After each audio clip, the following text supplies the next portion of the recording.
I'm Jernej, the CEO of 360 Karting, and I've been with the company since very beginnings. And it's my pleasure today to go over 10 years ago, back in time, when we started at that time very famous project for European market.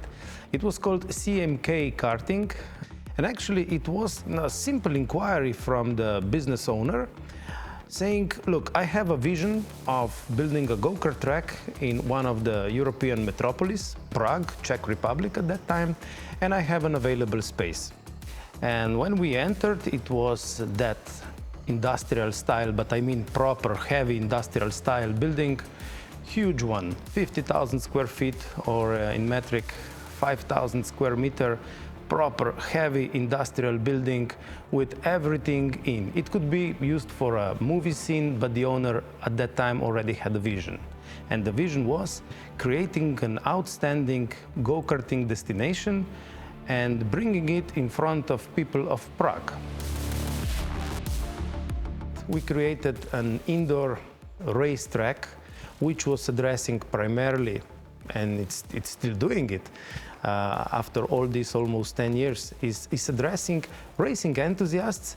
They come sometimes in a form of, together with corporate groups, also in groups of friends, but the first CMK track was an indoor racetrack with elevated speeds, with some technical details, and all other stuff that really makes passionate people with a little bit of racing background.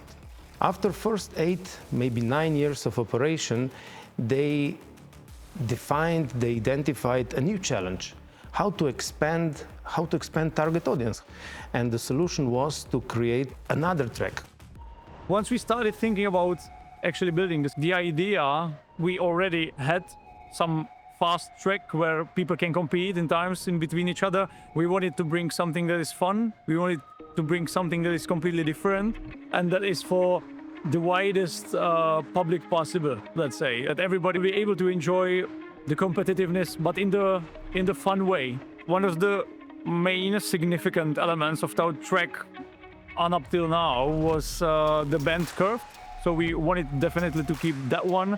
We elevated this idea into the space. Then we added the spirals. We added the speed plus elements, which help you to maintain the speed in the corners. You can go faster, you can experience better Gs. The fun track is easier to drive, and it addresses a different target audience, less experienced drivers, but they still feel like pros because it's easier to drive, it's more fun to drive, and you can dedicate more of yourself to enjoying the physical experience while being seated in a go-kart track. You get the hills and all the big turns, and you get to go upstairs and then back down the hills. It really makes a big difference, especially the speed you're able to gain in the karts. It was very good. No, I don't think it was too fast at all, and the boost really was nice, so you could go even faster. But it was perfect. No, I thought it was really good. I liked how it had the whole leaderboard up there, and it was able to tell your time after each lap. You could see what you had to beat. I've done karting previously, and it was nothing like this. Now the racetrack, the first one, after 5, maybe 5.5 million laps driven, is being retrofitted. Which will make a nice radius here.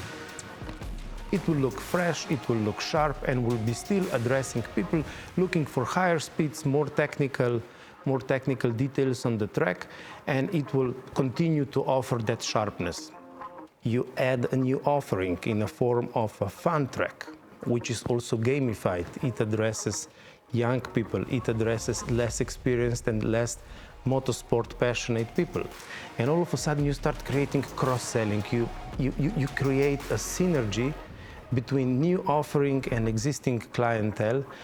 And this, of course, through increased revenue, solidifies your bottom line. We had here already a few quite highly qualified races, let's say from rally, from Dakar, from a lot of friends from us, from autocross. Once they came, once they tried it, they didn't want to drive anymore on the other track. They wanted to stay here, they wanted to drive again, and they enjoyed it even more. So what I would describe for everybody who is like concerned about this is like, just try it and you will like it. You can count on it, you will like it. Both tracks have two things in common. The first one is safety. The second one is operational efficiency. We take always care of these two things. And the third one is, of course, experience. Experience for drivers and experience for spectators and all other visitors. This is also why, together with the fun track, we created some party rooms, some nice sitting areas, and some spectacular views, which offer a certain level of fully immersive experience also to spectators and not only to drivers.